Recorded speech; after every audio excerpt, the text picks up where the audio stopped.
बिस्मिल्लाहिर्रहमानिर्रहीम। अभी food creation देखने वालों को अस्सलाम वालेकुम। आज हम बनाएंगे मटर कीमा।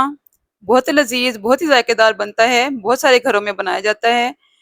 बहुत सारे लोग इसको बहुत सारे तरीकों से बनाते हैं। तो आज आपके साथ मैं बहुत आसान सी रेसिपी शेयर करूंगी। आप बनाएंगे तो इंशाल्लाह बहुत इंजॉय करेंगे। रेसिपी शुरू करने से पहले आपने वीडियो को लाइक करना है, चैनल को सब्सक्राइब करना है ताकि मेरी सारी रेसिपीज आप तक पहुंच सकें। तो चलें रेसिपी स्टार्ट करते हैं। हमने ली है एक कढ़ाई। कढ़ाई में डाला है हमने ऑयल। आधा कप ऑयल लिया मैंने। इसको हम गरम करेंगे।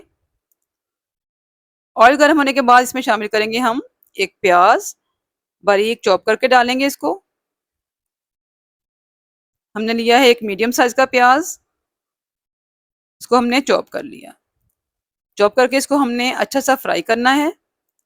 जब ये अच्छी तरह फ्राई हो जाएगा, इसका कलर चेंज हो जाएगा, तो इसमें शामिल करेंगे हम लहसुन अदरक का पेस्ट 2 चम्मच भरकर। क्योंकि हम सब्जी बना रहे हैं कीमे के साथ। कीमा है मेरा, आज बीफ का यूज़ किया है मैंने यहाँ पे। इसको हमने 2 चम्मच भरकर लहसुन अदरक का पेस्ट शामिल करना है। उसकी अच्छी सी भुनाई कर लेनी है। लहसुन अदरक की अच्छी सी भुनाई करनी है। जब अच्छी सी खुशबू आने लग जाएगी तो उसमें हम शामिल करेंगे टमाटर।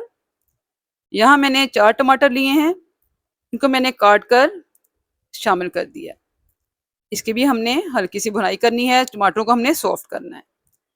टमाटरों को सॉफ्ट करने के लिए हम क्या करेंगे, हम इसके ऊपर ढक्कन लगाएंगे ताकि हमारा प्याज और टमाटर जो हैं वो अच्छे तरीके से गल जाएं।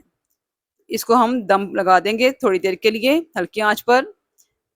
1 से 2 मिनट इसको रखेंगे तो ये बहुत अच्छे से सॉफ्ट हो जाएंगे। तो यहाँ पर हमारे टमाटर और प्याज जो हैं वो बहुत अच्छे से गल चुके हैं। आप देख सकते हैं कि टमाटर भी बिल्कुल सॉफ्ट हो चुका है, घुल गया अंदर, और प्याज भी हमारा बहुत अच्छे तरीके से घुल चुका है। तो यहाँ पे हमने इसकी भुनाई करनी है। हमने इसकी भुनाई करनी है जब तक कि ये अपना घी ना छोड़ दे, ऑयल ना छोड़ दे। तो यहाँ पर आप देख सकते हैं कि जो मसाला है हमारा प्याज और टमाटर वाला, इसको हमने अच्छी तरीके से भून लिया है। भुनाई आपने मसाले की बहुत अच्छे से करनी होती है। भुनाई अच्छी हो जाएगी तो आपकी हांडी जो है वो बहुत अच्छी बनती है। तो यहाँ पर हमने बुनाई कर ली है। इसमें शामिल करूंगी मैं 1 टीस्पून भरकर गरम मसाले का। इसको भी हम मिक्स करेंगे अच्छे से। इस स्टेज पर मैं इसको इसलिए डाल रही हूँ गरम मसाले को कि जब हम पहले डाल देते हैं ना गरम मसाला, तो उसकी जो खुशबुएं हैं वो सारी जो हैं वो ऑयल के अंदर आ जाती हैं। और जब ऑयल के साथ जब हम गोश्त या कीमा भुनाई करते हैं तो उसके अंदर इसकी खुशबू बहुत अच्छी लगती है। तो यहाँ पर मैंने शामिल कर दिया है आधा किलो कीमा। ये बीफ का कीमा है। अब इसकी जगह पे चिकन का या मटन का भी ले सकते हैं। तो यहाँ पर मैंने बीफ का कीमा लिया है आधा किलो। इसको भी हम अच्छी तरीके से इसमें भुनाई करेंगे। कीमे की हमने भुनाई करनी है जब तक कि इसका कलर भी चेंज हो जाए और इसकी खुशबू भी आने लगती है अच्छे से मसाले की। तो यहाँ पे आपने भुनाई अच्छे तरीके से करनी है। गोश्त की भुनाई जब बहुत अच्छी होती है ना, तो आपकी हांडी बहुत ही मज़ेदार बनती है। जब भी आप भुनाई कम करते हैं तो आपकी हांडी का वो जायका नहीं होता। आप लोग समझते हैं पता नहीं क्यों हमारी हांडी सही नहीं बनी है। आपकी हांडी जो है वो भुनाई की वजह से सही नहीं बनती है। आप लोगों को हांडी की भुनाई बहुत अच्छी सी करनी होती है। खासकर जब आप लोग गोश्त बनाते हैं तो उसकी भुनाई बहुत अच्छी तरीके से करें। इतनी देर तक उसकी भुनाई करनी है जब तक कि वो अच्छे तरीके से ऑयल ना रिमूव कर दे। तो यहाँ पे हमने कीमे की भुनाई कर ली है। इसमें शामिल करेंगे 1 टीस्पून हल्दी का। एक एक चम्मच डालेंगे इसमें हम सुरख मिर्च का, क्योंकि हम सब्जी बना रहे हैं तो थोड़े से तीखे मसाले डालेंगे। 1 चम्मच डालूंगी मैं इसमें कुटी हुई लाल मिर्च का। मसाले आप अपनी मर्जी से कम ज़्यादा कर सकते हैं अपने टेस्ट के मुताबिक। तो यहाँ पे मैंने 1 टीस्पून डाला है कुटी हुई लाल मिर्च। 1 टीस्पून शामिल करूंगी मैं इसमें काली मिर्च का। इससे बहुत ज़बरदस्त फ्लेवर आता है। आप लोग ज़रूर शामिल करिएगा। पूरी रेसिपी को फॉलो करेंगे तो इंशाल्लाह आपकी हांडी बहुत मज़े की बनेगी। तो यहाँ पर शामिल किया है मैंने 1 चम्मच भरकर नमक का। तो ये सारे मसाले इसमें मैंने शामिल कर दिए हैं। इसकी मैंने अच्छे से भुनाई करनी है। पहले हमने कीमे को प्याज और टमाटर के साथ भुनाई की है। अब हम इसको मसाले के साथ भुनाई करेंगे। तो यहाँ पे आप देख सकते हैं कि मैंने कीमे की कितनी अच्छी भुनाई की है। बस इसकी भुनाई हमने बहुत अच्छी सी करनी है ताकि जो है इसका फ्लेवर और निकल कर आए और हमारा मटर कीमा बहुत ज़्यादा मज़े का बने। तो यहाँ पे मैंने इसकी भुनाई तब तक करनी है जब तक ये ऑयल नहीं छोड़ेगा। इसकी बहुत अच्छी खुशबू आ रही है माशाल्लाह से। बहुत ज़बरदस्त सा इसका कलर भी आप देख सकते हैं कितना खूबसूरत आ रहा है। कीमे की जितनी अच्छी हम भुनाई करेंगे ना, उसका जायका और रंग उतना ही खूबसूरत आएगा। तो यहाँ पे हमने बहुत अच्छे तरीके से इसकी भुनाई कर ली है। आप देख सकते हैं कि कीमे ने जो है वो ऑयल भी छोड़ना शुरू कर दिया है। इस मौके पर हम क्या करेंगे, हम इसमें मटर शामिल करेंगे। मैंने जो मटर फ्रीज़ किए हुए थे वो मैं शामिल कर रही हूँ। आधा किलो मटर हैं, मटर के दाने आधा किलो हैं तो मैं इसमें शामिल कर दूँगी।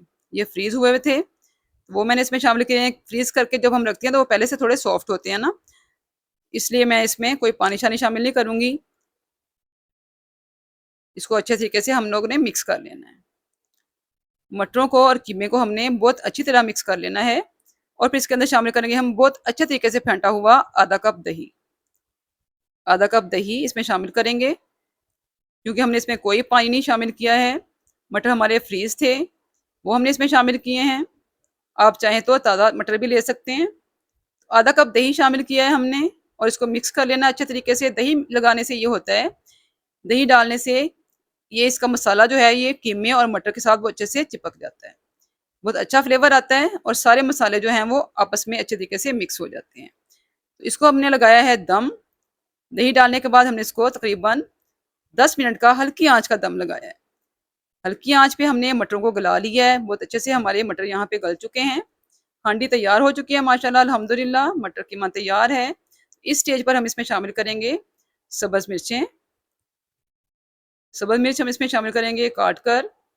आप अपने फ्लेवर के मुताबिक कम ज़्यादा कर सकते हैं। इसमें जाएगा ज़ीरा पिसा हुआ 1 टीस्पून, सूखा धनिया इसमें जाएगा 1 टीस्पून। इसमें शामिल कर देंगे हम सूखी मेथी 1 टीस्पून। इससे इसके फ्लेवर में, इसकी खुशबू में बहुत ज़्यादा मज़ा होता है, बहुत जायके वाली बनती है। आपने ज़रूर शामिल करनी है। इसको हम दम लगाएँगे, 1 मिनट का दम लगाएँगे ताकि सारी खुशबुएँ जो हैं वो अच्छे तरीके से मटर और कीमे में शामिल हो जाएँ। तो यहाँ पर अल्हम्दुलिल्लाह हमारी मटर कीमे की रेसिपी जो है वो तैयार हो चुकी है। आप लोग कमेंट करके बताएँ कि आपको मेरी रेसिपी कैसी लगी है। अगर रेसिपी पसंद आई हो तो अपनी फ्रेंड्स एंड फैमिली के साथ इसको ज़रूर शेयर करें। मुझे कमेंट करके बताएँ कि आप मेरी रेसिपी को किस-किस शहर से देख रहे हैं, कहाँ-कहाँ से देख रहे हैं। मुझे जानकर बहुत खुशी होगी। तो आज की रेसिपी मटर कीमे की आपके साथ मैंने शेयर की है। मुझे उम्मीद है आपको बहुत पसंद आई होगी। वीडियो को लाइक कर दें, चैनल को सब्सक्राइब कर दें, मुझे सपोर्ट करें ताकि मैं अच्छी-अच्छी सी वीडियोज़ आपके साथ शेयर कर सकूँ। मटर कीमा बनाएँ, खुद भी खाएँ, दूसरों को भी खिलाएँ और अपनी तारीफ़ करवाएँ। एन्जॉय करें इस रेसिपी को। फिर हाज़िर होंगी नई रेसिपी के साथ, तब तक के लिए अल्लाह हाफ़िज़।